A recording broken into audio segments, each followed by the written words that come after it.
Dans le but d'offrir à toutes les Varennoises et Varennois des outils pour traverser en douceur ce moment difficile, nous vous offrons aujourd'hui cette deuxième capsule sur le jardinage. En compagnie de Madame Suzanne, nous vous donnerons de précieux conseils. Un petit coup de pouce, vert. Le conseil le plus important, c'est d'aller s'occuper de son jardin à tous les jours, de faire le tour, de regarder, désherber s'il y a besoin, pour s'assurer que les plantes ont tout ce dont elles ont besoin pour se développer correctement. Donc, temps et amour dans votre jardin.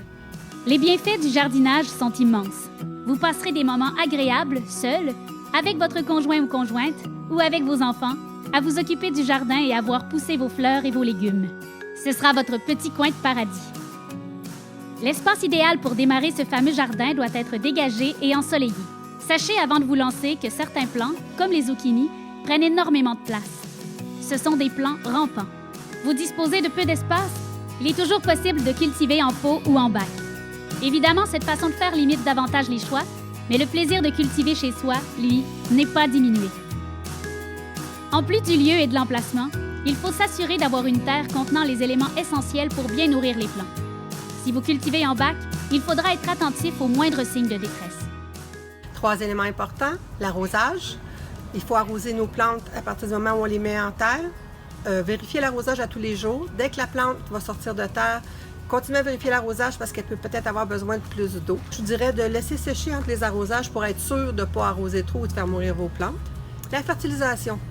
Quand on plante, moi j'utilise beaucoup l'engrais transplanteur qui permet aux racines de bien se développer dans le nouvel endroit où il va être. Dans les engrais, il y a 3 chiffres. Bon, je vous donne un exemple, 15-30-15. C'est le chiffre du centre qui est important pour le transplanteur. C'est ce qui va permettre à la plante de développer ses racines. J'utilise également fumier et compost lors de la transplantation ou de la mise en terre. Ce sont des éléments qui vont se décomposer en cours de saison pour continuer à nourrir notre plante. Pendant la saison, on peut aussi rajouter à certains moments fumier et compost. Il faut ensuite se poser la grande question. Quels légumes choisir pour notre potager? 2 choix se présentent à vous. Faire des semis ou acheter les plants. Certains légumes se sèment directement en terre lorsque le temps sera venu. Radis, carottes, haricots, la famille des pois, tournesol, les betteraves et les patates. Madame Suzanne a un truc infaillible. Pour gagner du temps, je mets des graines à germer. Il faut que la graine soit assez grosse, évidemment. Je la mets entre 2 papiers essuie-tout, j'arrose et je mets soit dans un ziploc ou j'entoure d'une pellicule plastique. J'ai fait un exemple ici. J'ai mis, il y a 3 jours, ces graines-là à germer. Ce sont des graines de tournesol. Et on va aller voir. Bravo, voyez-vous? Quel est le bon moment pour planter?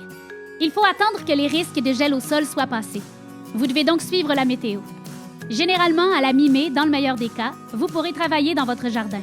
Pour obtenir de bons résultats, vous pouvez associer des légumes qui vont tirer un bénéfice de la présence de chacun. Même chose pour les fleurs. C'est ce qu'on appelle le compagnonnage. Ce principe-là permet d'associer des végétaux ensemble, soit pour améliorer la quantité ou la qualité du légume. Par exemple, la tomate, une grande amie du basilic, donc en plantation, je les mets près l'un de l'autre. Par contre, elle déteste les concombres, donc mes concombres devront être plus loin. Le poivron aime les tomates, mais il déteste les épinards. Donc, tout ça vous permet de faire un plan d'aménagement qui va rendre votre jardin encore plus productif. Il est aussi intéressant d'associer des fleurs dans notre jardin. Les œillets d'Inde, par exemple. C'est une barrière pour les insectes nuisibles de notre jardin. Donc, si vous en disposez autour de votre jardin, vous risquez d'avoir beaucoup moins d'insectes qui vont venir ravager vos plants. Il existe aussi la capucine, qui est une plante intéressante, qui fait une super belle fleur, qui, elle, attire les pollinisateurs. Mais en plus, on peut manger la fleur en salade. Donc, utilisez le compagnonnage. Jardiner, c'est pas sorcier. Expérimentez, et si vous faites des erreurs, c'est pas grave. Vous créerez un environnement agréable où vivre au quotidien.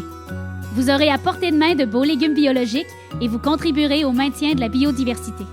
Soyez curieux et osez.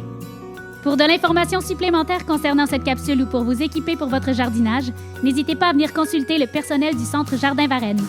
Pour les heures d'ouverture, consultez le site Internet. Bon jardinage!